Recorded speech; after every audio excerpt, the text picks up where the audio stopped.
Hello friends, मैं मनीष दुबे और आप देख रहे हैं आपका तो अपना वो किए फेवरेट थे। यूट्यूब चैनल बनारसी गुरु मनीष। आज हम आपको बताएंगे कि हमें अब किसी पूरा भी एसी सीजन की आप निकाल सर्विस दिए करते ऐसे। वक्त किन बातों का ध्यान देना है। देख रहे हैं इसका तो यहाँ पर कंडीशन। हम एक लॉयड की एसी की फुल सर्विस करने के फिल्टर लिए तो आए हुए साफ हैं। कर लिया कीजिए, तो फिल्टर यहाँ पे खत्म देखिए, से कम। जैसे हमने उसका ग्रिल कवर खोला तो यहाँ पे इसका फिल्टर जो है काफ़ी ज़्यादा चोक हुआ है। तो कस्टमर को आप अगर इस तरह की समस्या है तो आप इनको इन्फॉर्म कर दीजिए कि सर जो है फ़िल्टर हर 15 से 20 दिन पर ज़रूर जो है निकाल करके धो लीजिए। और दूसरा, एसी की फ़िज़िकल कंडीशन आप चेक कीजिए। यहाँ पर देखिए, जैसा कि आप देख रहे हैं, चालू इसका करिए। जो फिन्स है वो एक तरफ लेफ्ट साइड में ये भी वही दबा छोटा हुआ है अंतर है, थोड़ा-सा। छोटा सा तो तो है। ये भी आप ज़रूर कस्टमर को चालू इन्फॉर्म करिए, कीजिए। हाँ हाँ चालू कर दीजिए। और जो है एसी को आप ऑन कर दीजिए। और यहाँ पर हम आपको अभी बता रहे हैं कि हमें अगर फ्लिप निकालना है तो कैसे। तो सबसे पहले सेंटर, फिर लेफ्ट साइड, फिर राइट साइड, जिस साइड मोटर लगा है उस साइड से। ये आपको पता होगा, हमने पिछली वीडियोस में बहुत बार बता चुका है आपको। तो यहाँ पर हम आपको ये बता रहे हैं कि एसी की अगर सर्विस करने आप जा रहे हैं तो रिपेयरिंग की कॉल पे आपको क्या क्या चेक करना है। तो सबसे पहले आप एसी को ऑन कर दीजिए। और एसी को ऑन करने के बाद आप जो है ध्यान से ये सुनिए कि कहीं किसी प्रकार की अनवांटेड नॉइज़ तो नहीं आ रही है एसी में, यानी किसी प्रकार का कोई आवाज़ नहीं आ रहा है। अगर आ रहा है तो वो आप ज़रूर कस्टमर को इन्फॉर्म कीजिए। ये सर्विस करने से पहले ही आपको ये सारी चीज़ें चेक करनी है। आप एम्पियर मीटर लगा दीजिए और एसी को ऑन करने के बाद आप वेट कीजिए कंप्रेसर के ऑन होने का। पहले ही सर्विस बिना ऑन किए, बिना चेक किए आप सर्विस की कॉल चालू नहीं करेंगे। तो यहाँ पर भी हमने यही किया है। हमने एसी को ऑन कर दिया। अब ये देखिए 6 एम्पियर के आसपास ये करंट ले रहा है। ये 1.5 ton non inverter model Lloyd की एसी है। तो यहाँ पर हमने एसी ऑन कर दिया और हवा का थ्रो अब हम देख रहे हैं कि कितना हवा आ रहा है। तो हवा ठीक-ठाक आ रही है, बहुत ज़्यादा डस्टी ये एसी नहीं है। तो अब हम ये चेक कर लिए कि हमारी एसी में किसी प्रकार की कोई आवाज़ नहीं आ रही है। स्विंग हमारा फर्स्ट क्लास काम कर रहा है, ये भी हमने चेक कर लिया। फ़िल्टर जो चूहा काटा हुआ है वो भी हमने कस्टमर को इन्फॉर्म कर दिया और बता दिया कि 15-20 दिन पे एक बार फ़िल्टर को ज़रूर साफ़ कर लें। तीसरा, यहाँ पे देखिए, जैसे ही हमने ऊपर किया ये हमारा डिस्प्ले बाहर निकल आया, ये पेंच से ढंग से कसा हुआ नहीं था। तो ये भी हम कस्टमर को इन्फॉर्म कर देंगे कि सर ये आपका टूटा हुआ है। जो भी कमियाँ आपको एसी में दिखें वो ज़रूर आप इन्फॉर्म कीजिए, नहीं तो हो सकता है कि आपको जो है नुकसान उठाना पड़ जाए। अब यहाँ पर हम ऊपर का ग्रिल कवर निकाल रहे हैं। तो ये देखिए, सबसे पहले आप राइट साइड का निकालिए और फिर लेफ्ट साइड का और फिर सेंटर साइड का निकालेंगे, आराम से ग्रिल कवर आपका बाहर निकल आएगा। यहाँ पे अभी भी हमारी एसी ऑन ही कंडीशन में, हम इसलिए ऑन किए हुए कि हम कूलिंग भी प्रॉपर तरीके से चेक कर लें। तो यहाँ पर अब ये देखिए, ये बॉडी खोलने के लिए हमें सारे स्क्रू खोलने होंगे। ये ढक्कन के नीचे स्क्रू लगे हुए हैं, 3 यहाँ नीचे लगे हैं, 2 ऊपर लगे हुए हैं। टोटल 5 स्क्रू इसमें लगे हुए हैं और ये भी हम खोल लेंगे। अगर बॉडी में किसी प्रकार का कोई हमें डैमेज दिख रहा है, कहीं कोई टूटी-फूटी जगह है, कुछ है, तो वो भी हम ज़रूर इन्फॉर्म करेंगे। बार-बार मैं आपको ये बता रहा हूँ कि जब भी आप एसी की सर्विस पे जाएँ, एसी की कॉल पे जाएँ, अगर कोई कमी आपको दिख रही है तो आप तुरंत पहले बॉडी रिलेटेड या कोई भी, तो आप ज़रूर कस्टमर को इन्फॉर्म ज़रूर कीजिएगा। नहीं तो वो आपको अपनी तरफ से भरना पड़ सकता है। तो यहाँ पर अब हम जो है सारे के सारे लॉक जो स्क्रू हैं इसके, वो हमने सारे के सारे खोल लिए। ये ढक्कन है, ये खोलेंगे इसलिए क्योंकि इसी के पीछे से हमारा सेंसर आया हुआ है शायद, तो वो भी हमारा निकल जाएगा। यहाँ से ये हमने निकाल लिया। अब ऊपर ग्रिल लॉक लगा रहता है। कोई भी एसी होगी, ज़्यादातर में ऊपर की तरफ आपको 3 या 4 लॉक मिलेंगे। ये चारों लॉक आप हाथ से आसानी से उठा करके निकाल सकते हैं। तो यहाँ पर हमने इसको निकाल लिया। अब ये देखिए, कॉइल की कंडीशन आपको दिख रही होगी। बैक साइड कॉइल जो है वो बहुत ज़्यादा गंदा है। हमारे बहुत से मित्र बंधु हैं जो कि आगे का कॉइल तो साफ़ कर देते हैं, लेकिन उनके पास 360 रोटेशन वाली गन शायद नहीं होती है, जिसकी वजह से वो पीछे का कॉइल अच्छे से साफ़ नहीं कर पाते, या कभी-कभी होता क्या है कि वहाँ तक पहुँच नहीं बन पाती। जो स्टूल मिलता है या जो भी, तो वो छोटा रहता है, जिसकी वजह से हम पीछे नहीं पहुँच पाते, उसकी वजह से भी चलिए सर्विस नहीं हो हो पाती जाएगा, पीछे की। लॉक खुल गया ना वो। तो यहाँ पर देखिए, हमने एसी ऑन की, तो एसी ऑन करने के बाद शुरू में तो हमें नहीं दिखा। यहाँ पे 6 एम्पीयर के आसपास करंट भी ले रहा है, लेकिन अगर हम यहाँ एसी बंद कर दिए होते तो हमें एक और समस्या थी, वो हमें नहीं पता चलती। यहाँ पे इसका देखिए, यहाँ पर आइस आ रही है। ये एसी लगभग 15-20 मिनट हो गया चले हुए, 15 मिनट के आसपास हो चुका है। और अब यहाँ पर देखिए, आपको जो है आइस दिख रही होगी। इसका मतलब ये हुआ कि इस एसी में गैस भी कुछ कम है। ये भी बात आप ज़रूर बताएँगे अगर आपको एसी में डाउट लग रहा है तो। तो यहाँ पर भी हमने कस्टमर को ये बात भी इन्फॉर्म कर दी। बड़ा ही एसी के सर्विस के काम में बड़ा ही फूँक-फूँक के कदम रखना पड़ता है, क्योंकि सभी कस्टमर एक तरह से नहीं होते। हो सकता है कि उनकी एसी में कोई दिक्कत हो और वो आप बाय मिस्टेक उनको ना बताएँ, तो वो आपके ऊपर फिर ब्लेम दे देंगे कि आपकी वजह से एसी हमारी खराब हुई है या ये दिक्कत नहीं थी। जैसे कि यहाँ पर आप देख सकते हैं, इसमें आइस आ रही है। दूसरा, इनका कॉइल जो है एक तरफ लेफ्ट साइड से दबा हुआ है। तो वो भी हमने बता दिया। अब हमने एसी को बंद कर दिया और बंद करने के बाद ये ब्लोअर मोटर का तार हम ज़रूर निकाल लेंगे। जब भी हम एसी की सर्विस करेंगे तो ब्लोअर मोटर का तार हम ज़रूर से निकाल लेंगे, और अगर आपके पास अनुभव है तो ठीक है, नहीं तो आप इसको अच्छे से पीसीबी कवर से कवर कर लेंगे, जिससे कि जो है पानी न जाए पीसीबी के अंदर। यहाँ पर हमने जैकेट लगा दिया। जैकेट लगाने के बाद हमने इस पर फोम मार दिया। तो हमने इस पर फोम मार दिया। फोम मार करके अब हम इसको लगभग 5 से 10 मिनट तक एब्जॉर्ब होने के लिए छोड़ देंगे। यहाँ पर हमारा देखिए फोम जो अच्छी तरह से एब्जॉर्ब हो चुका है। अब कुछ लोग होता है कि पहले कॉइल सर्विस करते हैं फिर ब्लोअर करते हैं, लेकिन मैं पहले ब्लोअर सर्विस कर लेता हूँ एक बार, उसके बाद फिर जो है हम कॉइल की सर्विसिंग करते हैं।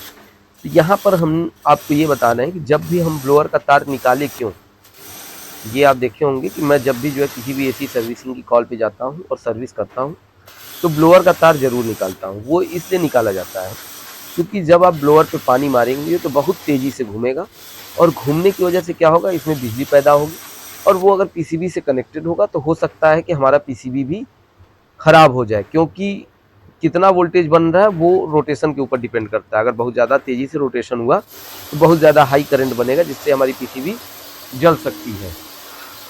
तो इसीलिए जब भी आप एसी सर्विसिंग की कॉल पर जा रहे हैं तो ब्लोअर मोटर का तार पीसीबी से ज़रूर निकाल लें। दूसरा एक और तरीका है कि आप एक उंगली लगा करके धीरे धीरे उसकी रोटेशन को कंट्रोल करते रहें और धीरे धीरे पानी मारते रहें, जिससे कि जो है वो आपका मोटर बहुत तेज़ी से ना घूमे और पीसीबी हमारी ख़राब ना हो। यहाँ पर देख सकते हैं आप लेफ़्ट साइड का कॉइल जो है उनका कितना ज़्यादा ये डैमेज हो चुका है। ये किसी ने सर्विस की होगी, हाई प्रेशर मार दिया जिसकी वजह से कॉइल डैमेज हो गई है। तो आप भी जब भी सर्विस की कॉल पर जा रहे हैं तो प्रेशर का ज़रूर ध्यान दें। बहुत ज़्यादा हाई प्रेशर भी ना रहे और बहुत ज़्यादा लो भी ना रहे कि साफ भी ना ढंग से हो पाए। आप प्रेशर का सही इस्तेमाल करें जिससे कि आपकी कॉइल डैमेज ना हो पाए। यहाँ पर भी आप देख सकते हैं, चाहे हम वर्टिकली मारें चाहे हॉरिजॉन्टली मारें, किसी भी तरह से अगर हम पानी इसमें मार रहे हैं तो किसी भी प्रकार का जो है कोई भी कॉइल हमारा डैमेज नहीं होगा। ये अनुभव के ऊपर होती है, कुछ अनुभव से आता है और कुछ जो है आप अपने हिसाब से करते करते आपको समझ में आ जाएगा। जब भी आप प्रेशर मारना हो एक बार ब्लोअर पे मार करके उसका प्रेशर मेंटेन कर लीजिए, या आप जैकेट पर भी मार करके उसका प्रेशर देख सकते हैं। वैसे ज़्यादा बेटर होगा कि आप जैकेट पर ही प्रेशर मारें अगर आप बहुत नए हैं, क्योंकि जो ब्लोअर पे भी अगर आप हाई प्रेशर मारेंगे तो हमारा जो है ब्लोअर की ब्लेड टूट सकती है। इन सब बातों का सर्विस करते वक्त आपको बहुत ज़्यादा ध्यान देना है। तो अभी हम फ्रंट कॉइल कर रहे हैं, और ये जो अभी कर रहे हैं ये हमारी मेन ड्रेन ट्रे है। इस पे भी आप ज़रूर अच्छे से पानी मार दें, क्योंकि होता क्या है कि कभी कभी जब हमारा ड्रेन ट्रे जो है ब्लॉक अगर हो तो बाद में वाटर लीकेज की समस्या आ सकती है। तो यहाँ पर अभी हम मेन ड्रेन ट्रे जो हमारी है वो साफ़ कर रहे हैं, और इसके जस्ट पीछे हमारा एक बैक ड्रेन ट्रे और बैक कॉइल होता है, वो भी ज़रूर साफ़ करें। अगर आपके पास 360 रोटेशन वाली गन नहीं है तो हो सकता है कि आपको पीछे का कॉइल साफ़ करने में दिक्कत का सामना करना पड़े। यहाँ पर देखिए अभी जो हम कर रहे हैं ये हमारा बैक ड्रेन ट्रे और कॉइल ये दोनों हमारे एक साथ साफ़ होते जा रहे हैं, और पीछे हाथ लगा करके भी आप जो है गंदगी का अनुभव कर सकते हैं कि कितना गंदगी अभी है या फिर हमारा साफ़ हो चुका है या नहीं। तो फ्रेंड्स, सर्विसिंग की कॉल पे जब भी आप जा रहे हैं इन सब बातों का ज़रूर पूरी तरह से ध्यान दें। और आपसे बीच में वीडियो के बीच में एक विनती भी है कि आप प्लीज़ हमारी वीडियो को ज़्यादा से ज़्यादा शेयर कीजिए, लाइक कीजिए, हमारे पेज को फॉलो कीजिए, और हमारे चैनल बनारसी गुरु मनीष को यूट्यूब पे जा करके ज़रूर सब्सक्राइब कीजिए, क्योंकि अभी तो एसी का सीज़न चल रहा है और फ्यूचर में जब हम माइक्रोवेव, गीज़र, वॉशिंग मशीन इन सब चीज़ों की रिपेयरिंग की भी वीडियोज़ आपको हमारे चैनल पे मिलती रहेंगी, और जो जो फॉल्ट आते रहेंगे, जैसे जैसे भी हमारे पास जिस तरह के फॉल्ट आएंगे वो सारे हम फॉल्ट फाइंडिंग आपको बताते चलेंगे। और फ्यूचर में हम इन्वर्टर एसी और नॉन इन्वर्टर एसी की पीसीबी रिपेयरिंग के बारे में भी वीडियोस जो हो सकता है जो बनाने लायक होगी उस तरह की वीडियोस भी हम थोड़ा बहुत आपको हमारे चैनल पे अपलोड करते रहेंगे। तो फ्रेंड्स, हमारे पेज को ज़रूर फॉलो कीजिए, चैनल को ज़रूर सब्सक्राइब कीजिए, क्योंकि आपको हमारे चैनल पे ये सारी इलेक्ट्रिक कंपोनेंट, इलेक्ट्रॉनिक्स की जो है आपको वीडियोस हमेशा आते रहेंगे। तो फ्रेंड्स, यहाँ पर हमारा जो है बैक ड्रेन ट्रे और बैक कॉइल ये दोनों हमारा साफ़ हो चुका है, और एक बार और फिर हम लास्ट में जो है फ्रंट कॉइल और जो हमारा ब्लोअर है वो भी हम एक बार फिर से साफ़ कर लेंगे, क्योंकि जब पीछे से प्रेशर मारते हैं तो वो गंदगी हमारी कॉइल के पास और कुछ हद तक हमारे ब्लोअर ब्लेड पर भी आ जाती है, तो वो भी हम एक बार साफ़ कर लेंगे। यहाँ पर लगभग हमारी अब सर्विसिंग कंप्लीट हो चुकी है। और एक बात और, जब भी आप सर्विस कर रहे हैं या मैं जब भी सर्विस करता हूँ, तो जब तक गंदा पानी आता रहता है तब तक कोशिश करता हूँ कि मैं उसको साफ़ करता रहूँ। यहाँ देखिए अभी हम लास्ट में अब जो है इसको ब्लोअर को भी साफ़ कर देंगे। इससे क्या होगा, जो पीछे की कॉइल की तरफ से हमारा जो गंदगी आया होगा वो भी हमारा बाहर निकल आएगा। ये हमारा लगभग सर्विस कंप्लीट हो चुका है। और ये देखिए, ये पानी जो आप देख रहे हैं, ये 2 बाल्टी गिराने के बाद ये तीसरी बाल्टी का पानी है, और ये भी अभी भी काला काला निकल ही रहा है। तो ये हमारा सर्विस लगभग अब कंप्लीट हो चुका है। अब हम जैकेट उतार करके आपको दिखाते हैं। ये देखिए, पहले और अब में आपके कॉइल में आपको बिना बताए ही आपको अंतर समझ में आ रहा होगा। और ये एक नए टेक्नीशियन या जिसकी वजह से भी गलती हुई हो, या हो सकता है कि कस्टमर ही हाथ से साफ़ किए हों, ये मैं नहीं बता सकता। और ये देखिए पीछे का कॉइल, पीछे चूँकि जो है हाइट हमारी कम पड़ रही थी वहाँ पर, फिर भी जितना हो सका हमने पीछे भी साफ़ करने का पूरा प्रयास किया हुआ है। यहाँ आप देख सकते हैं बैक कॉइल भी हमारा पूरी तरह से साफ़ है और बैक ड्रेन ट्रे भी हमारी पूरी तरह से साफ़ हो चुकी है। ब्लोअर का भी कलर आप देख सकते हैं, पहले आपको कुछ सफ़ेद रंग का दिख रहा था, लेकिन अब जो है ये हमारा पूरी तरह से जो इसका नेचुरल कलर है वो दिख गया। अब सर्विस करने के बाद एक बहुत ज़रूरी चीज़, वाटर लीकेज आप ज़रूर चेक करें। एक मग में पानी, लगभग 1 लीटर के आसपास पानी ले लीजिए और पीछे की तरफ से हल्का गिराते रहिए और देखिए अंदर की तरफ कहीं पानी तो नहीं गिर रहा है, और जो हमारी मेन ड्रेन ट्रे से होते हुए, जो पाइप से होते हुए जाती है, वहाँ पे पानी हमारा जा रहा है कि नहीं जा रहा है, ये भी आप ज़रूर देखें। लगभग 1 लीटर पानी का इस्तेमाल आप ज़रूर करें। उसके बाद जो आपने जैक निकाला था ब्लोअर मोटर का, वो आप लगा लीजिए। और उसके बाद आप चाहें तो एक बार एसी को ऑन करके देख सकते हैं, और चाहें तो आउटडोर आकर के सर्विस करके उसके बाद भी इसको चेक कर सकते हैं। तो यहाँ पर हम क्या करेंगे, हम पहले ब्लोअर मोटर का जैक लगा लें, उसके बाद हम एक बार एसी को चालू करके भी देख लें कि कोई और दिक्कत तो नहीं है एसी में। और जो हमारी आइस आ रही थी वो हमारी गई या फिर उस तरह से ही है। वैसे वो आइस जाएगी नहीं, क्योंकि एसी में जो है ये गैस की प्रॉब्लम है, कहीं से रीशिफ्ट हुई है एसी, कहीं लगी हुई थी वहाँ से यहाँ आई हुई है, तो हो सकता है कि थोड़ी बहुत गैस जो है इनकी लीक हो गई हो। यहाँ पर एसी हमारा चालू हो गया और कंप्रेसर भी शायद चालू हो गया है। और यहाँ हमने स्विंग लगा दिया इसलिए क्योंकि स्विंग का भी यहाँ पर देखिए ये टूटा हुआ है, तो हमने कस्टमर से अभी फेविक्विक मंगाया हुआ है, तो फेविक्विक ला दें तो उसके बाद इसको भी हम पूरी तरह से कोशिश करेंगे कि चिपक जाए। आप अगर किसी भी काम पे जा रहे हैं, अगर छोटी मोटी कुछ समस्या आपके सामने आ रही हैं जो कि सही होने लायक हैं, तो ज़रूरी नहीं कि उस चीज़ का भी आप पेमेंट लें और सर्विस का काम करें। बिना पेमेंट के भी कुछ काम होते हैं जो कि किया जाता है। यहाँ पर जैसे कि ये टूटा हुआ था तो हमने जो है इसको फेविक्विक से लगा दिया और ये हमारा कंप्रेसर हमारा चालू हो गया, और ये 5.8 और 6 एम्पियर के आसपास ये करंट हमारा ले रहा है। और अब हम वेट करेंगे कि जो आइस आ रही थी वो आइस अब आ रही है या चली गई है, क्योंकि आइस आने का जो कारण है वो इस समय इस सिचुएशन पे सिर्फ गैस कम होने का ही कारण है। गैस कम होगी तभी आइस आएगी, लेकिन देखते हैं कि वो आइस हमारी आ रही है कि नहीं। तो उसके लिए अभी हम एसी को चालू किए हुए हैं और ये लगभग हम 5-7 मिनट 10 मिनट वेट करेंगे। और अगर आइस नहीं आती है तो बहुत बढ़िया, और अगर आइस आएगी तो फिर कस्टमर को बता देंगे कि भाई देखिए एसी में गैस कम है और अगर आपको डलवाना है तो फिर बताइए। और इस सिचुएशन पे चाहे तो टॉप अप करके काम हो सकता है, क्योंकि R22 यानी सॉरी R22 नंबर की इसमें गैस पड़ी है, लेकिन मैं बार बार यही सलाह देता हूँ कि कभी भी टॉप अप नहीं करना चाहिए। टॉप अप नहीं करें तो ज़्यादा बेटर है।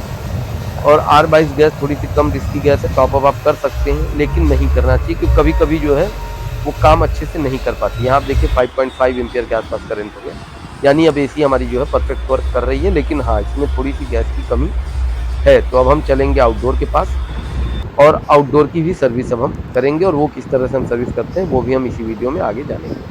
यहाँ पे हमने पूरा बॉडी फिट कर दिया, एसी हमने बंद कर दी, और बंद करने के बाद अब चलिए चलते हैं आउटडोर के पास और करते हैं आउटडोर की सर्विस। तो यहाँ पर हम आ गए आउटडोर पे, और जैसा कि हम आपको हर वीडियो में बताते हैं अपने कि आउटडोर की सर्विस अगर आप कर रहे हैं, अगर पॉसिबल हो सके तो आप फ्रंट की जाली ज़रूर खोल लीजिए और जाली खोल करके आप सर्विस करें। और अगर आप थोड़े नए हैं तो एसी सर्विस करते वक्त जो फैन मोटर लगी होती है उस पर आप प्लास्टिक लगा लें कि मोटर पे पानी न जाने पाए, क्योंकि हम नहीं लगाते हैं, क्योंकि काम करते करते अनुभव हो चुका है कि किस तरह से और कहाँ पे पानी जाना चाहिए, कहाँ पे नहीं जाना चाहिए। लेकिन अगर आप नए हैं तो ये सावधानियाँ ज़रूर आप बरतें। ब्लोअर मोटर पे पानी जो है न जाए, इस बात का ज़रूर ध्यान दें। उसके लिए सबसे अच्छा तरीका है, आप एक प्लास्टिक का कवर लीजिए, या जो जैकेट आता है, जैकेट जिसमें रखते हैं वो भी एक कवर ही होता है, वो कवर भी आप लगा सकते हैं। तो यहाँ पर हम जो है केवल बस फ्रंट जाली खोल लिए हैं, और जाली खोलने के बाद आगे से हम सर्विस कर रहे हैं। आगे से सर्विस करने का क्या कारण है, ये भी हमने पहले भी बताया है, आज भी बता रहे हैं। क्योंकि जब भी आउटडोर जब हमारा चलता है तो पीछे की तरफ गंदगी चिपकती है, यानी कंडेंसर के हमारे पीछे की तरफ गंदगी चिपकती है। तो अगर हम आगे से उसको पहले पानी मारेंगे तो वो गंदगी हमारी बहुत ही आसानी से बाहर की बाहर ही निकल जाएगी, और सर्विसिंग हमारी काफ़ी अच्छी हो जाती है। यहाँ पर आउटडोर की भी कंडीशन इनकी बहुत ज़्यादा अच्छी नहीं है, यहाँ पर भी कॉइल इनका काफ़ी हद तक ख़राब हो चुका है। और यहाँ पर हमने जो है अंदर से तो सर्विस कर दी है, अब ये साइड कॉइल जो है मार रहे हैं। और एक हमारे जो असिस्टेंट हैं, जो हमारे हेल्पर हैं, वो सर्विस करते हैं। तो वो जब सर्विस करते हैं आउटडोर पे तो ध्यान नहीं देते ब्लेड हमारा चल रहा है कि नहीं चल रहा, उसी पे प्रेशर मारते जाते हैं तो ब्लेड हमारा घूमने लगता है। तो इस तरह से आप करिए, ब्लेड को हाथों से पकड़ लीजिए, और जो आप गैप दिख रहा है ब्लेड का, उससे आप सर्विस कर लें। नहीं तो अगर आपके पास समय है तो आप ब्लेड पूरा बाहर निकाल करके भी सर्विस कर सकते हैं, ज़रूरी नहीं है, वो दोनों तरीके हैं। तो फ्रेंड्स, यहाँ पर जो हमारा लगभग आउटडोर का भी सर्विस कंप्लीट हो चुका है।